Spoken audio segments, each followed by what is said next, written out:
Welcome back to Bonanza Disc Golf and to another kind of episode of Project 100 where I don't want to talk to my normal coach Josh, but I instead am talking to someone named Tyler Teedy. He also has a YouTube channel here, which you should definitely check out, but I wanted to get him onto the channel because I wanted to talk to him about how, as a smaller guy, he went from throwing about 380 to about 450 over the course of this offseason, and the three main things that he did to do that. It wasn't meant to be like a three main things, but that's what it ended up turning into because those are the things that he worked on. But real quick, I'm going to let him introduce himself. So my name's Tyler Teedy. I've been playing disc golf for, as of next month, like 2 years. So my first tournament was in May of 2021. Played a little bit beforehand. Didn't really start taking it serious till like April of 2021. I was taking videos of my form from like day one. Instantly, I was like, I want to learn how to throw further. I want to do like slow-mo videos. And I think that's like the biggest thing is like being really obsessive about it. Not like obsessive over like all the little details necessarily, but just like constantly wanting to improve. And like trying to figure out what's wrong with it. Real quick as well, how big are you? Because this is one of the main reasons I wanted to talk to Tyler is everyone knows I'm like 2.5, maybe 3 feet tall on a good day. I don't throw short by any stretch of the imagination, but a lot of times you see a lot of these people throw far quickly. They're bigger dudes, and you are not a bigger dude. You're bigger than me, but how big are you? Taller than you. I'm not necessarily bigger. I'm 5'8", maybe 5'7" or 5'8", depending on what size platforms you're wearing. Yeah. Depending on how many inches of platform I'm wearing. But yeah, I'd say I'm around 5'8", probably. Like that's probably accurate. And I'm like 140 pounds. Like I'm not a big guy. I'm pretty skinny. Yeah. And for reference, I'm 5'6", and I'm probably a little overweight from like where I need to be muscle to fat ratio wise. I'm not like out of shape by any stretch, but I'm 165. So I got a little, especially if you look at my legs, I got a little bit extra there. It all just sits right in my legs. So now that you guys know a little bit more about both of our backgrounds, I asked him about the biggest jump in his distance. And the first thing, even though it wasn't necessarily something that I needed to hear in a major way, it's a very helpful cue to think about because even when he talked about it, I noticed something in the way that he was doing it that related to how I've been thinking about the same issue with my form. I think the biggest jump in distance for me was probably in this past offseason. I went from probably realistically on like golf shots. If you put me on an open field and we're like, there's a basket, X amount of feet away and you have to get to it, I was probably throwing like 380, but in the off season, I put a lot of effort into trying to throw accurately and far at the same time. And then like also increasing that distance. I would say if I'm like warmed up, like good to go at a tournament, I would say like 450 on an open field, like golf shot kind of like if you're on like a golf green. Like so not like max distance, but just like golf line. You see a 450-foot shot. That is a line that you can like throw, and you're like, I can get to that basket. So going from that 380 to the 450, accurate and consistent mark. This offseason, I just love to know like what are the things that you'd work on. The biggest thing for me, and this might not be the same for everyone, but on my reach back, and I know like not every pro does this. If you look at Calvin, his reach back's like this. He's also like 6'3". When I was throwing on like my max line, I was also kind of doing that where I was like getting to here and then kind of just pulling through like that. And I think like learning to loosen up and like really get that full extended reach back, it gives you like so much more room for acceleration. And I think that was like a big thing is once I learned to like let my arm fully go back and pull through. Were there any like cues that you'd used in order to do that? Because one of the things I even noticed in you doing that is it was less honestly of your arm reaching back between those two because your arm was here. Yeah. And like this is like you're not loose, but that's fine. What you did the second time was your shoulder extended a little bit more. This way. Were there any like cues that you did in order to get that way? Because I tend as well to sometimes I'll reach back to like here. And keep these shoulders kind of more like not all the way facing back like they could. And like I feel like even that's where you see like an Emerson Keith, who he's a small dude. I think he's my size, if not smaller. He's small. I went to GMC last year. Like, he's like here. He's really small, and he throws further than me. So, and he throws like this. He never comes out of this position. He goes back and he comes forward just like that. And I think that's because this is something I was talking with Josh from Over There Disc Golf. Is like a lot of it is shoulder coil. It's not arm extension. And I tend to focus on let me get my arm all the way back and extend it instead of like doing this. My arm is back here, but if I just coil my shoulders a little bit more, my arm's even farther back. And so I think, even in you doing that, it was a lot of like you're extending your arm and your shoulder was also coiling a bit as well. What do you know, like what helped you do that? I don't think there was much of a cue. Is I would watch a video of myself and I'd see that I wasn't getting that full rotation backwards. And like, you could just kind of see it. You're like, oh, you're really not reaching back, even though you think you are. So I would throw into a net or throw outside. And I would think like, doesn't matter how far you throw. It doesn't matter like how hard you throw, just like get that full rotation and reach back every single time, like over exaggerate it. Like, I'm never going to throw like this in a tournament. I'm never going to think about it this much. Like just super hyper focus on that one thing and get like a ton of reps with it. And eventually it kind of becomes second nature. So now I don't really think about it because I did so many reps where I was just like reach way all the way back and like get that full rotation. Yeah. And now I don't know if I like fully reach back every single time, but like it definitely is a lot more natural. So I wanted to ask him how long it took him to actually get to this point where he was throwing this far, how much work he did over the offseason, because if you guys have been watching my journey, it's been a lot of work. Now, I haven't been working as much as I probably could have because I've been working on this channel and making content because this is my job, and it's a little bit more important than getting great at disc golf to make a full-time living, you know what I mean? Speaking of, if you want to buy some advanced stamped discs, the link is down in the description. Tons of fission hexes, and we still have some glitches left. But this is what he had to say in terms of time commitment to getting to this point. Day one starting in the field, there wasn't as much, but if I just kept going and just kept saying like 4 or 5 times a week, go to the field for like 30 minutes to an hour and just throw a bunch of discs, like focus on these things that you're trying to focus on for each week, I definitely saw like distance increase each week. And like I'd say by like the 5th or 6th week versus the first, I was throwing at least 20 feet further just in that amount of time. Yeah. Yeah, that's awesome. But like, yeah, overall from beginning to end in the whole off season, like it was definitely like 4 or 5 months to increase all that distance. And that's again, 4 or 5 times a week, no breaks, like constantly doing that. So yeah, that makes sense. So I wanted to take a second now to look at some form that he had sent over from the beginning of his form change, like right when he was starting, as well as now, and just to kind of look at what the differences were before we move into these next 2 things that he wants to talk about. Now, like I always say, I'm not a coach by any means, but we can see this is from December, kind of the startish of his form change. He looks a little bit less comfortable. That stride is pretty big, and you can see that he doesn't really get a full reach back like he was just talking about. It's decent coil, but honestly, a really good foundation to start from. When we look at this next one, honestly, a lot of it is it just looks a little bit more confident. We could see that his coil is a little bit further back. He's actually really doing well. One of the things that we're going to talk about third, which is really whipping that disc back and forward. His stride is a lot less than from his first shot, and that I think helps to give him much better balance and base to throw from. Not really what I'm saying, what he's saying, and that's what we're going to talk about next. Now, the next thing, which is the second thing that he was going to tell me anyways, was something that I'd heard in a video that he put out before, which is about how he started throwing over 400 feet consistently. And he mentioned that as a short guy, it was something that he was doing, and that really resonated with me. And even though you probably can see recently even that I haven't put it into practice as much as I could have, this is what he had to say was like one of the biggest things in terms of footwork as a shorter dude trying to throw a little bit further. So one of the things as well, I've heard you talk about it in a video, and I've thought about it a little bit and put it into practice a very little bit. But I think when I have done, it's been a little helpful is some of the stuff that you've talked about footwork.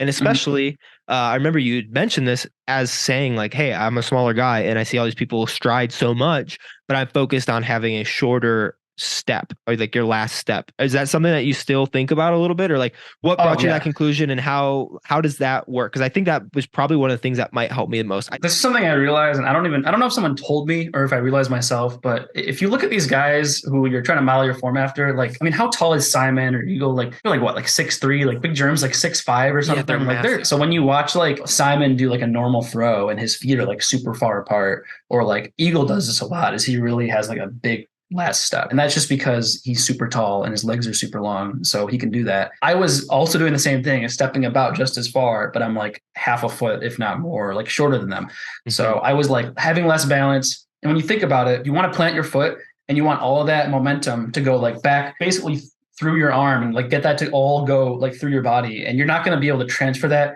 as efficiently if you're like off balance and like really like stepping. Now you're focusing more on like balancing and like staying upright, where if you can, there's like a sweet spot between a super long step and like a super like truncated step where you're getting that power from stepping, but you're not like overdoing it. So I do still think about that when I'm trying to throw far. Like I think don't like overdo it, just have a normal like easy step and like focus on getting the rotation and like driving through like my legs and like my core and everything. So yeah, that's 100%. One of the things that Tyler was really reiterating over the course of our call was just getting your body into the throw. And this is something that I notice is, especially when I'm trying to throw smoothly sometimes, I will not actually still get my body into throw and commit. I think it's the difference of trying to throw hard and trying to throw a committed shot, where my hard shots, a lot of times I'll just like over rotate and juice it, whereas a committed shot, I'll get my body into it, but I'll still trust my form. And that leads us into the next part of our conversation, which is pretty interesting because it started off talking about something that we both have struggled with a little bit, which is learning and having to relearn things. And it ended with an interesting form cue that I had never really thought about before,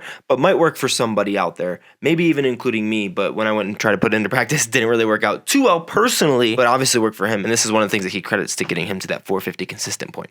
Yeah, I mean, everyone's going to be individual, so you got to figure out what works for you. Something that I see most common though, and this is something that I recently like maybe sort of like forgot a little bit and then relearned. I don't really know. Like I feel like recently I had an epiphany and was like, oh, I got to do this to throw further, even though like I had been throwing kind of far earlier. I don't really know, but recently it helped me like kind of have a good eureka moment, I guess. So that's the process though, for sure. It's just like, I'm like, oh, I know all these things, and then I forget it. And then like 6 months later, I'm like, oh wait, I used to do this and this was awesome. And it's like, that helped me relearn Anheuser's like this week. So I literally have a notes app on my phone called like Disc Golf Notes, where I have like a section for each like part of my game that I put notes so I like don't forget to do them. Like I'm like, okay, when I'm putting like from like 40 plus, like make sure you do this because it works for you when you do it. And then I like forget and look at the note. I'm like, oh yeah, I can like make my putts if I do this. That's a really good idea. I need to do that.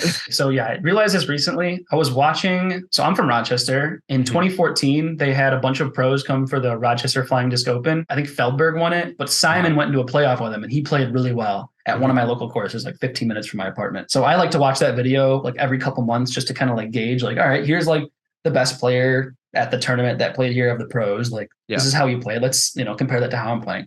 And I noticed he does this.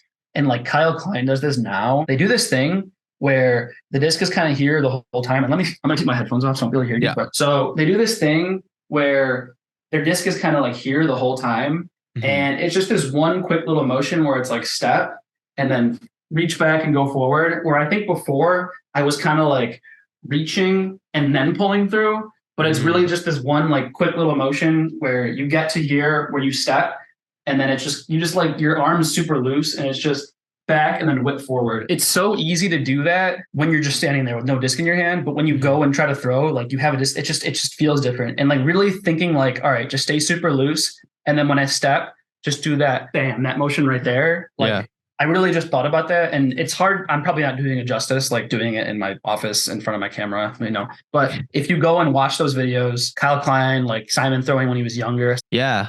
Okay. I definitely see that little like whip. Not everyone does it, but I found that it works really well for me. And like, in order to get everything to whip forward, you do have to be really loose. Like you don't want to be like having your arm be stiff because you're just not going to get everything to move as fast. If you want your arm to like fly forward, it has to be loose. Yeah, that makes a lot of sense. I mean, those are the two things that I probably think about the most is like making sure my step isn't like super far, engaging my body in the throw, and then having that reach back be like fluid, like in one motion and like, not being too stiff with it. A lot of it's stuff that like, it's just good to hear sometimes in different perspectives or different reasonings. Cause like, I feel like if you look at form enough, you basically know everything that you need to know. But you don't know how to implement it yourself all the time, which is why I'm always like finding cues and talking to different people. Is like the way you explain it might make sense in a whole new way to me, even though I completely understand the concept.